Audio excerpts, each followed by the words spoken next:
Hey everyone, आप सभी का आपके अपने यूट्यूब चैनल पे स्वागत है। आज जो हम बात करेंगे इग्नू में जो प्रोजेक्ट होते हैं उससे related A to Z information जो भी हो सकती है मैं आपके साथ शेयर करूँगी। उसके साथ जो है मैं आपको बता दूँ कि इग्नू में आपको जैसे आप फोर्थ सेमेस्टर में एंटर करोगे आपको एक प्रोजेक्ट के लिए गाइड बुक मिलती है। उस बुक में सारे गाइडेंस आपको दिए रहते हैं कि आपको कैसे क्या करना है, आपको कौन सा सर्टिफिकेट किससे क्या, सुपरवाइज़र कौन होगा, आपका मेंटर कौन होगा, एवरीथिंग जो है फुल डिटेल इसमें दिया गया है। आपका प्रोजेक्ट स्टार्ट कब करना है, एंड कब करना है, आपकी मार्किंग कब होगी, सब कुछ ए टू जेड, वाइवा से लेकर प्रोजेक्ट से लेकर वाइवा तक, सिनॉप्सिस तक सब कुछ यहाँ पर जो है डिटेल में दिया गया है। उसको स्टार्ट करने से पहले मैं आपको बता दूं कि अगर आप चैनल पर नए हो तो चैनल को सब्सक्राइब करना बिल्कुल भी ना भूलिएगा। और उसके साथ साथ आपको वीडियो हेल्पफुल रहती है तो वीडियो को लाइक शेयर करना बिल्कुल भी ना भूलें। तो चलिए स्टार्ट करते हैं और जानते हैं प्रोग्राम के बारे में, प्रोजेक्ट के बारे में। देखिए यहाँ पर लिखा है एमएससी जूलॉजी, प्रोग्राम कोड है। देखिए प्रोजेक्ट आपका कोड है MZOP001 है। इस कोड को हमेशा याद रखिएगा, ठीक है ना। उसके बाद हम चलते हैं इग्नू की इस बुक को हम डिटेल में डिस्कस करेंगे। चलिए डिस्कस करने से पहले मैं आपको कुछ इंपॉर्टेंट पॉइंट बता देती हूँ कि आपको प्रोजेक्ट के लिए सुपरवाइज़र कहाँ मिलेगा। तो आपको इधर उधर भटकने की ज़रूरत नहीं है। जहाँ आपने प्रैक्टिकल दिया है वहीं पर आपके वहीं जिस टीचर के अंडर आपने प्रैक्टिकल दिया वहीं टीचर आपको सुपरवाइज़र के रूप में रहेंगे। साथ में आपको बता दें कि ये प्रोजेक्ट बनाना कैसे होता है तो इसको मैं लास्ट में बताऊँगी, क्योंकि देखिए इसको बनाने के दो मेथड हैं। इसको मैं लास्ट में बताऊंगी क्योंकि अभी मैं जो भी इनिशियल प्रोसीजर हो सकता है इस बुक में जो दिया गया है मैं इसको आपको बताना चाहती हूँ। उसके बाद में बताऊंगी आपको प्रोजेक्ट कैसे बनाना है और आपको ज़्यादा मेहनत भी नहीं करनी पड़ेगी और आपका प्रोजेक्ट आपके हाथों में होगा। तो चलिए यहाँ पर देखते हैं। MZOP 001 इस कोड है। उसके साथ ये पहला पेज जो होता है ज़्यादा इसेंशियल नहीं है, इंपॉर्टेंट नहीं है। देखिए इसे डिसर्टेशन भी कहते हैं और प्रोजेक्ट भी कहते हैं, ठीक है ना। उसके बाद आ जाते हैं नीचे। यहाँ पर कंटेंट दिया गया है कि इस प्रोजेक्ट के बारे में किस पेज पर क्या क्या दिया गया है। यहाँ पर देख सकते हैं इंट्रोडक्शन है, अबाउट प्रोजेक्ट के बारे में आपको यहाँ पर इंट्रोडक्शन दिया गया है। फिर इसका पर्पज़ क्यों क्या है, इसका ऑब्जेक्टिव क्या है, सब कुछ दिया गया है। हु गाइड यू, आपको गाइड कौन करेगा, रोल ऑफ सुपरवाइजर, गाइड और मेंटर, आपको जो गाइड करेगा या फिर आपका जो सुपरवाइजर है मेंटर उसका रोल क्या है, आपका आपका रोल क्या है, रोल ऑफ लर्नर आपका रोल क्या है, रिसर्च एरिया ऑफ जूलॉजी को कौन कौन से एरिया में आपको चूज़ करना है और कौन कौन से एरिया में आपको प्रोजेक्ट बनाना है। उसके बाद यहाँ पर देख सकते हैं point, step in doing project, कौन कौन से स्टेप आपको लेने हैं प्रोजेक्ट बनाने में। राइटिंग डिसर्टेशन प्रोजेक्ट रिपोर्ट, आपको लिखना कैसे है, ठीक है ना, कैसे लिखना है, कैसे सबमिट करना है, कहाँ कहाँ सबमिट करना है, कितनी कॉपी बनानी है, ये सब राइटिंग लिखनी कितनी है, कैसी है, और सबमिशन कहाँ करना है, कैसे करना है, इवोल्यूशन उसका कैसे होगा, डिसीजन का सब दिया गया है। उसके बाद जो वाइवा होता है यहाँ पर दिया गया है वाइवा, तो वाइवा कैसे होता है और आपको क्या क्या करना है यहाँ पर। और यहाँ पर एनेक्सोर दिया गया वन, ये देखिए कंसेंट लेटर ऑफ सुपरवाइजर जरूरी है, कैसे क्या करना है, क्या होता है ये कंसेंट लेटर, क्या होता है आपको बताया जाएगा। फॉर्मेट ऑफ बायोडाटा और for supervisor A biodata format, जो बायोडाटा होता है सुपरवाइजर का भरना पड़ता है वो कैसा फॉर्मेट रहेगा, उसका सर्टिफिकेट ऑफ ओरिजिनलिटी क्या होती है और कौन बनाता है कौन देता है, ये सब जो है हम यहाँ पर डिस्कस करेंगे। चलिए तो स्टार्ट करते हैं और जानते हैं। पहला इंट्रोडक्शन, थोड़ा वीडियो जो लॉन्ग होगा, आप 2x के स्पीड पर कर देखना ताकि जल्दी से कंप्लीट हो, क्योंकि ये पूरी एक बुक को हम डिस्कस कर रहे हैं। एक छोटी सी पतली सी बुक आती है, देखते 18 पेज की ये बुक है, इसमें सब कुछ दिया गया है। हालांकि मैं एक एक लाइन नहीं पढ़ने वाली हूँ, मैं सब कुछ आपको क्या है डिटेल में बताऊँगी, ठीक है ना। डिटेल में बताऊँगी लेकिन शॉर्ट में बताऊँगी, ठीक है। इसके जो होते हैं जूलॉजी के इंट्रोडक्शन में पहले इसके 4 क्रेडिट होते हैं, यानी कि आपको 4 क्रेडिट होते हैं ना, जैसे कि आपको 4 चीज़ें इसकी मेन जो है फोकस होता है कि आपको सिखाना है, ठीक है। इसके 4 क्रेडिट होते हैं, ये पहले याद रखिएगा। सभी इसमें दिया गया है। आप एक बार बुक आपके पास आई होगी तो आप डीपली पढ़ लीजिएगा, ठीक है ना। उसमें से एक क्रेडिट मैं बता देती हूँ आपको, रिसर्च डेवलप, मतलब रिसर्च में स्किल डेवलप करना है, जैसे कि यहाँ पर लिखा गया है नॉलेज स्किल रिसर्च, ये सब जो है आपको इसमें एक्सपर्ट आपको बनाना है, ठीक है ना। ये ठीक है, ये है, ये जो होता है 6 मंथ के लिए होता है। आपको क्या करना है, यहाँ पर देखा this component of the fourth semester but can be started during the third semester of programme and must be completed in span of 6 month.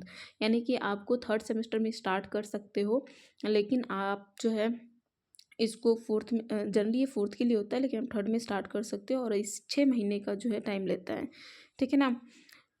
और भी इसमें बहुत कुछ लिखा गया है, कितने घंटे पर डे पर मंथ, कितना आपको काम करना है, एक वीक में आपको कितना टाइम देना है, कैसे क्या करना है। और यहाँ पर देख सकते हो आपको लिखना कितना है, 5,000 से 6,000 वर्ड में आपको अपना पूरा एक्सपेरिमेंट लिखना होता है। डिस्कशन आपको कितना लिखना होता है, यहाँ पर देखिए 5 से 6,000 वर्ड में आपको लिखना होता है। ठीक है, ये वर्ड लिमिट है, इससे ज़्यादा नहीं होना चाहिए। अगर ज़्यादा भी है तो उसके लिए आपको रीज़न बताना पड़ता है कि आपने इतना ज़्यादा क्यों लिखा गया, क्योंकि प्रोजेक्ट कर रहे हो तो ज़्यादा हो सकता है। इसका पर्पज़ क्या है, purpose zoology is a multi disciplinary. ये देखिए पहली बात तो आपको मल्टी डिसिप्लिनरी सोच विकसित करना है इसको, study which embodies molecular biology, biotechnology, immunology, genomic, फिर proteonomics, bio informatics in addition to the exclusive zoology domains. यानी कि बहुत ज़्यादा कैसे मल्टी डिसिप्लिनरी है जूलॉजी और इसमें बहुत सारी चीज़ें आती हैं।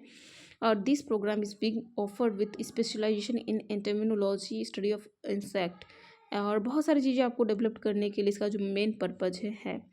और यहाँ पर ऑब्जेक्टिव देख सकते हैं, ऑब्जेक्टिव क्या क्या है, initiative, scientific thinking and develop research skill. आप में ये सब विकसित करना है, इतना इंपॉर्टेंट नहीं है क्या पर्पज है, बुक को ऐसे देखते जाते हैं। ठीक है ना। Collect relevant literature from various online and offline source, identify a research problem by reviewing literature. अगर आप कोई रिसर्च करें तो क्या क्या प्रॉब्लम आ सकती है, क्या क्या मेथड आपको यूज़ करना है, कैसे आप उसको सॉल्व करोगे, कैसे लिखोगे, कैसे कम्युनिकेट करोगे, एनालिटिक स्किल कैसे डेवलप करोगे, और फिर उसके बाद क्या क्या आप कैसे करना है, फिर उसका इवोल्यूशन कैसे होगा, सबमिट कैसे करना है, ये सब जो है इसका ऑब्जेक्टिव है।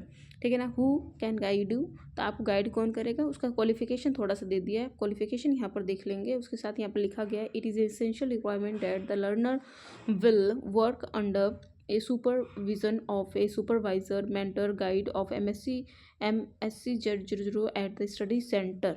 क्या देखिए यहाँ पर क्या दिया गया है, at the study centre, programme centre duly approved by IGNOU and New Delhi.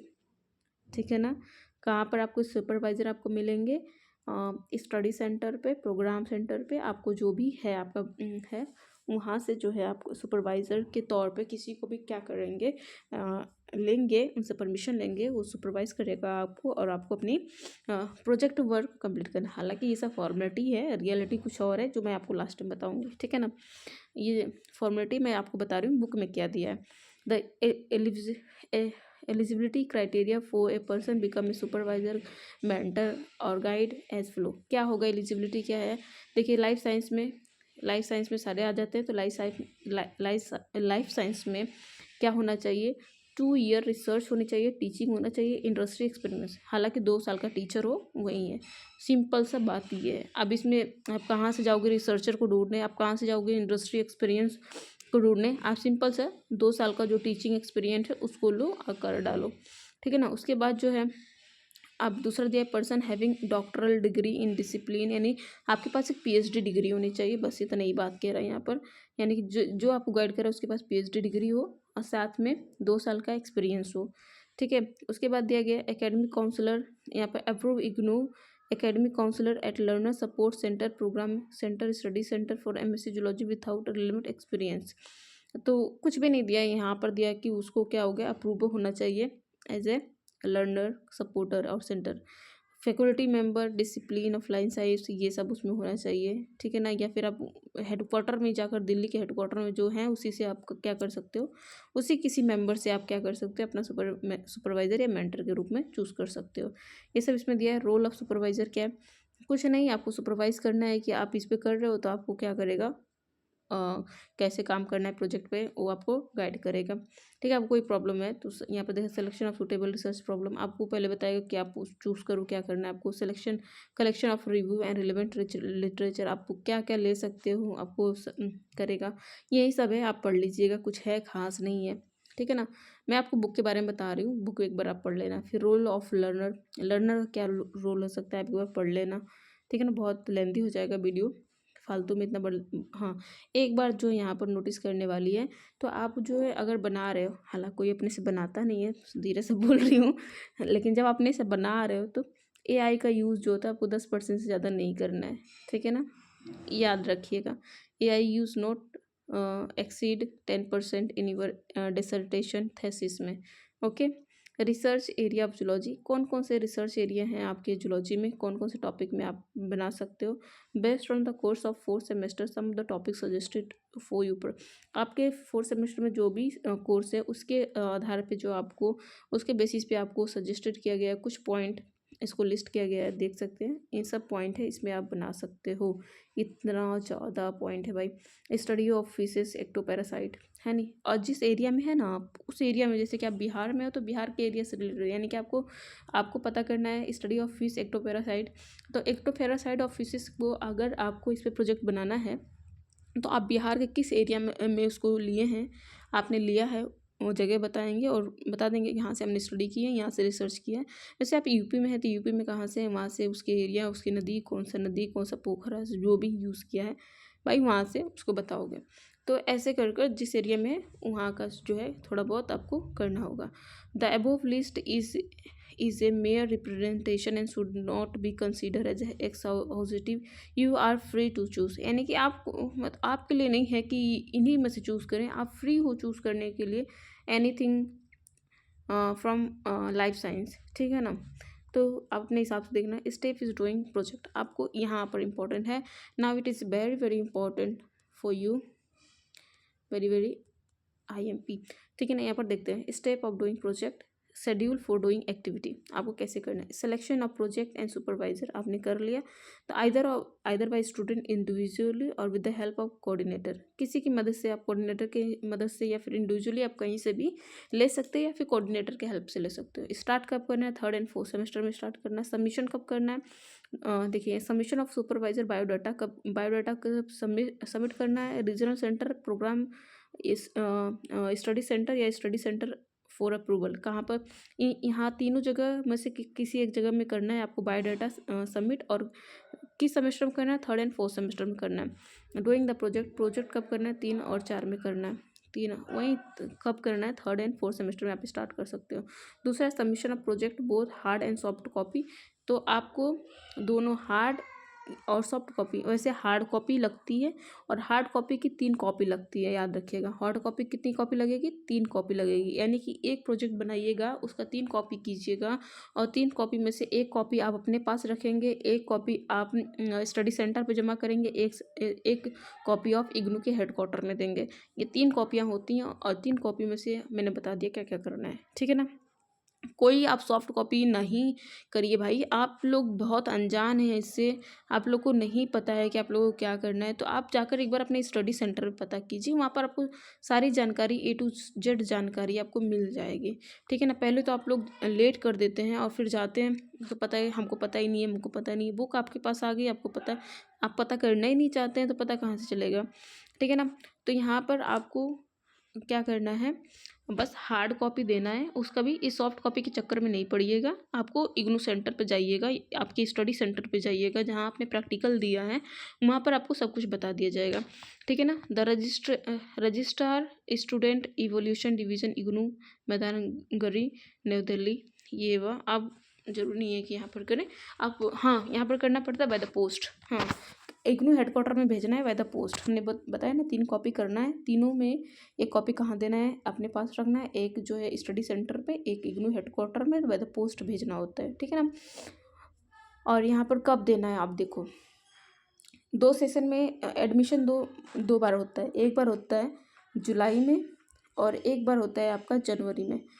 IGNOU में 2 बार एडमिशन होता है, जुलाई एंड जनवरी में। अगर आपने जुलाई में एडमिशन लिया है तो आपको कब सबमिट करना है, 1 जुलाई से 30 सितंबर के बीच में आपको टाइमिंग रहता है। एक मिनट,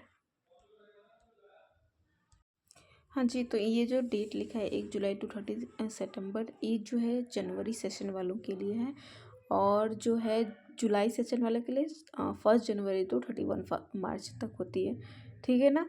और आगे बढ़ते हैं, मुझे तो इसमें कन्फ्यूजन हो गया था कि जुलाई की जनवरी की है, ठीक है ना।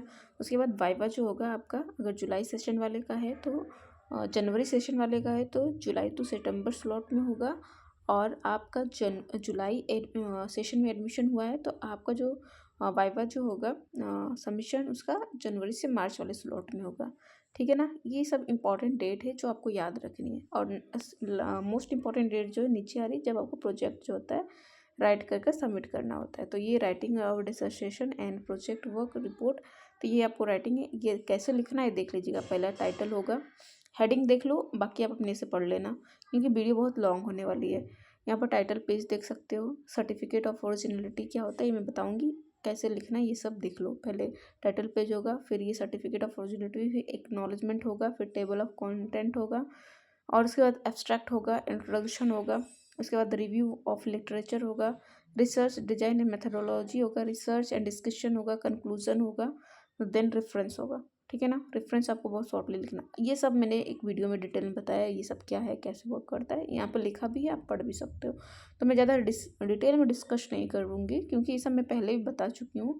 और उसके साथ यहाँ पर आप लिखा भी है, बुक को एक बार पढ़ लेना, कैसे कैसे करना है आप देख लेना। Submission of dissertation, project work and report, आपको फिर सबमिट कैसे करना है। ठीक है, देखिए, you will submit one bound copy of original project report along with the CD containing the soft copy of the report in the PDF format to the following address। आप पहले यहाँ पर क्या बोल रहे हैं, CD बनाने के लिए बोल रहे हैं, तो आप एक बार अपने इग्नू सेंटर पे जाकर पूछ लीजिएगा कि कैसे करना है, स्टडी सेंटर पे जहाँ पर आपका प्रैक्टिकल हुआ था। ठीक है ना भाई, स्टडी सेंटर पे एक बार जाकर आप पूछिए कि आपको करना क्या है। एक्चुअल में हार्ड कॉपी ही होता है, बाय द पोस्ट भेजना पड़ता है। मेरे स्टडी सेंटर के अकॉर्डिंग, मेरा स्टडी सेंटर ऐसे बोल रहा है क्योंकि मैं खुद गई थी वहाँ पर पता करने, तो वहाँ पर जब पता चला तो बोला कि 3 कॉपी बनेगा, आपको कैसे बनाना है मैं बताऊँगी, अभी लास्ट तक रुकिए, फिर मैं उसको एक बार अपने लैंग्वेज में आपको डिटेल में बता दूँगी। ये बुक की लैंग्वेज एक बार देख लिया जाए। ठीक है ना, ये हो गया डिसर्टेशन। आपको क्या करना है, यहाँ छोड़िए, यहाँ पर सीधे आइए, यहाँ पर दिया गया है जनवरी बैच के हैं तो आपको 30 नवंबर तक जमा करना है, जुलाई बैच के हैं तो आपको 31 मई तक जमा करना है, ये डेट इंपॉर्टेंट है। ठीक है ना, उसके बाद evolution and dissertation project work report, यहाँ पर देख सकते हैं learner should secure A minimum of 50% mark and, अगर आपको 50% मार्क्स से कम है तो आपकी कॉपी चेक नहीं की जाएगी और साथ में आपको इसका कोई नंबर नहीं मिलेगा। 80% वेटेज जो होता है आपका प्रोजेक्ट का रहता है और 20% वेटेज आपका वाइवा का रहता है। सब कुछ लिखा हुआ है, पढ़ सकते हो। The learner are advise to pay term in examination fee, अगर आपने फ़ी पे नहीं किया है तो आपका ना वाइवा होगा ना आपका प्रोजेक्ट डिसर्टेशन होगा, क्योंकि देखिए आपको फ़ी की रसीद वहाँ पर दिखानी पड़ती है कि आपने इस टर्म इन एग्जामिनेशन का क्या किया है, फ़ी पे किया है। Term in of dissertations project work, they have to carry their identify card issued by IGNOU and proof of payment of fee for project work on the day of its viva and examination। आप देखो viva के बारे में यहाँ पर detail दिया गया है। अगर आप जुलाई साइकिल के हो, जनवरी साइकिल के हो तो आपका वाइवा होगा जनवरी से फेब में, और आपका जुलाई साइकिल का एडमिशन है तो आपका जो वाइवा होगा वो जुलाई से अगस्त के बीच में होगा। ये इंपॉर्टेंट डेट्स हैं जो आपको लर्न करनी है भाई। आपको ये सब याद नहीं रहता इसलिए आपको छूट जाता है। ठीक है ना, ये महत्वपूर्ण, बहुत ही महत्वपूर्ण दिनांक तारीख है जो आपको याद रखनी है। ठीक है, यहाँ पर the resubmission of the project in the case of failed student, अगर आप फेल्ड हो जाते हैं तो आपको क्या करना है। If you are declare unsuccessfully in the project then you must redo the whole cycle. We advise you to select a new topic for the project and prepare new project report and these are not separate slot for you submission of the project report and for the failed student submission of project report should be done as per scheduled slot. Unfair means cases of, छोड़िए सब पढ़ लीजिएगा। Violation मतलब आप कुछ guideline का करते हैं। हाईलाइट रिगार्डिंग प्रोजेक्ट रिपोर्ट, बहुत ज़्यादा एक्स्ट्रा साउंड हो रहा है उसके लिए हम माफ़ी चाहेंगे। ठीक है ना, जिस I am really sorry for it. यहाँ पर देखिए, यहाँ पर देख लीजिए, यहाँ पर इंपॉर्टेंट हाईलाइट दिया गया है। No need to submit synopsis of project, यहाँ सिनॉप्सिस सबमिट करने के लिए देखिए बुक में साफ साफ लिखा है सिनॉप्सिस नहीं चाहिए, लेकिन फालतू में सिनॉप्सिस बनवाया जा रहा है, फालतू में सिनॉप्सिस बनवाया जा रहा है। Submission of detail project report registrar ये दिया है। ठीक है ना, आप देख लेना। और उसके बाद viva voce will held at regional centre, study centre, programme centre यहाँ पर होगा। Approve academic counsellor faculty of IGNOU headquarter approve expert from school of science IGNOU are eligible for becoming a supervisor and guide and project work duration 6 month होगा। ठीक है ना।